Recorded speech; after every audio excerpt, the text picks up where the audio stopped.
Ang Santos nga Ebanghelyo para nga adlaw. Pebrero 3, tuig 2026.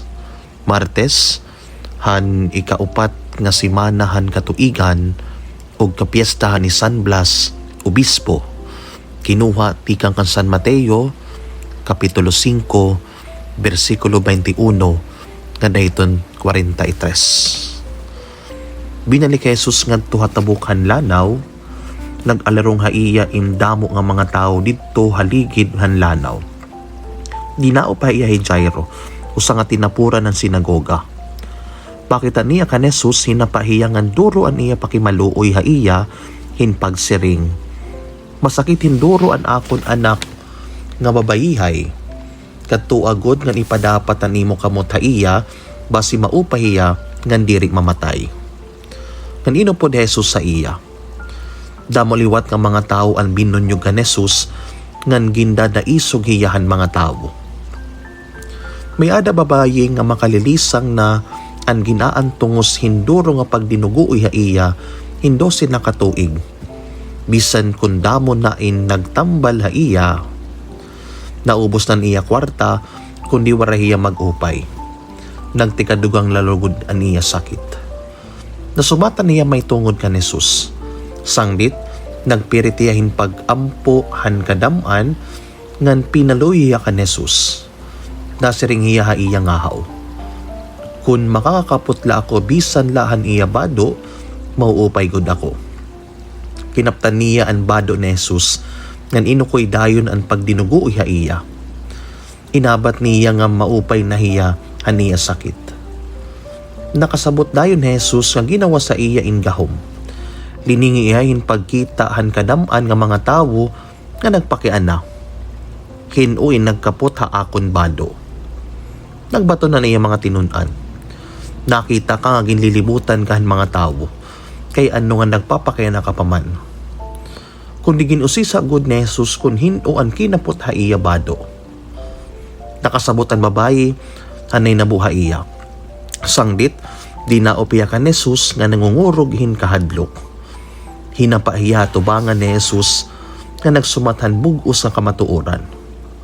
Nagsiring Jesus sa iya, "Anak ko, nakaupaya imo an imo pagtuo. Lakat nga malinawon ngan maupay ka nan imo sakit." Hanaginakan pa Jesus, may ada mga surugoon nga inabuti kang habalay ni Jairo. Ginsumatan nira hi Jairo, "Patay na an imo anak nga babayi. Ayon na pagsinamuka an magturutdo." Waray la makigbale Jesus san ira ginsumat, kundi ginsiring hi Jairo, "Ayaw kahadlok, tuula." Ngan waray ginpaupod ni Jesus labot kan Pedro kanan magbugto, hira Santiago ug Juan. Inabot hira habalay ni Jairo diin hinkita ni Jesus an kasamok kanin batian niya ang mga pagnguingoy ngan pagtangis. Sinakobiya nga nagsiring hiya haera, "Ano ini nga kasamok? Kay ano nga nagtatangis man kamo? Diri patay an bata, nakaturog lahiya." Gintinawaan lahiyahan mga tao. Sanglit, ginpagawas niya hera.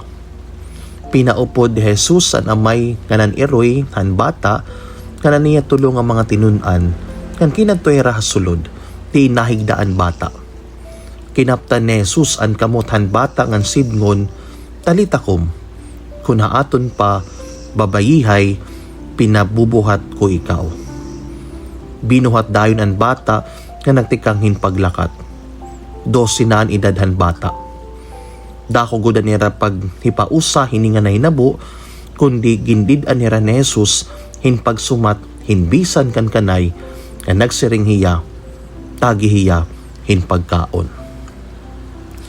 An Ebanghelyo han Ginoo. Pagdayawon ka Kristo. Haliputay nga pamalandong mga kabugtuan paray na nga adlaw. Mga kabugtuan niya nga adlaw aton po ginsasalin urog iton kapiestahan ni San Blas. Usa nga obispo iton aton singbahan. An santo nga aton ginaampuan labi na kun may ada naton sakit habot-ol.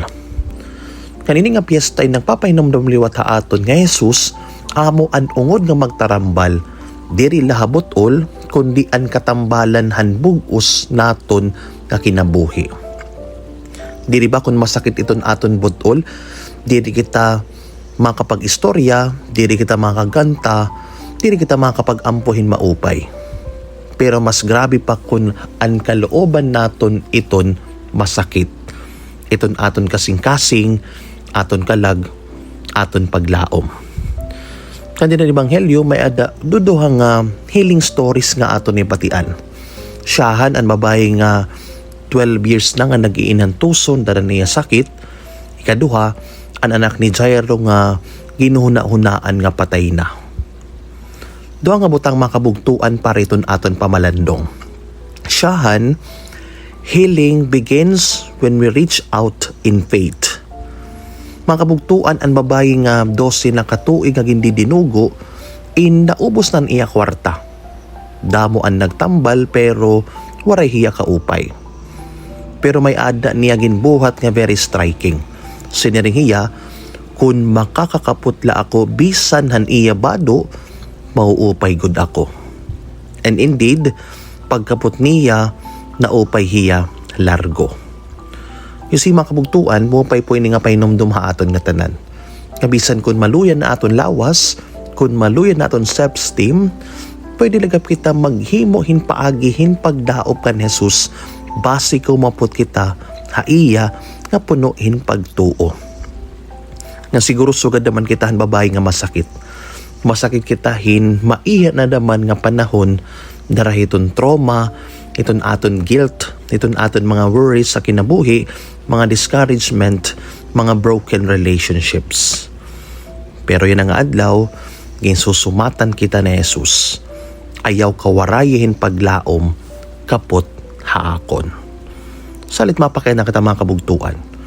Ano daw lang nga sakit iton may da naton nga maiha na naton nga gininantoson kaso waray pa naton ighahatag kan Jesus. Ikaduha, healing continues when we refuse to lose hope. Itong katambalan nagpapadayon kung dumiri kita nga mawarayan naton paglaom makinabuhi. Dito ni Ebanghelyo, pag-abot habalay ni Jairo ginsiring hiya, patay na ang imo anak, ayaw na pagsinamo ka ang magturutdo. Nga siguro mga kabugtuan, damo liwat nga suga din nga boses iton aton binabati hakinabuhi. Ito mga pulong nga nasiring late na, waray na paglaom, di rin na kaya, ayaw na pag-inampuon. Pero Jesus, ginsusumatan liwat kita yun nga adlaw, ayaw kahadlok, tuula. Nanging kaptan ni Jesus, ang kamot han babayi ngan siniring, talitakom, babayihay, pinabubuhat ko ikaw. Yung si makabugtuan pisan kun ang iba nasiring nga tapos na, Jesus, nasiring nga laumla ngan tuula haakon. Iton katambalan ang ginahatag ni Jesus, hindi nila pagtanggal iton sakit, kundi paghataghin kinabuhi, ngan paghataghin paglaom. Agin mapakianak kita mga kabugtuan, ano daw la nga takna, iton aton kinabuhi nga ginuhuna-huna naton nga patay na, pero ginaagat kita ni Jesus nga tumuulagyap haiya ngan padayon lumaom. Again, duha nga butang mga kabugtuan pare na nga adlaw, healing begins when we reach out in faith. Kani kaduha, healing continues when we refuse to lose hope. Kana among poliwat ini iton mensahe ha aton ni Saint Blaise. Christ still heals, Christ still rises, Christ still restores. Bisan kun maluyan ang aton lawas, ayaw tuguti nga lumuya iton aton pagtuo. Kay Jesus, bisan san o, diri bubutlawon, hinpagtambal haaton. Amen.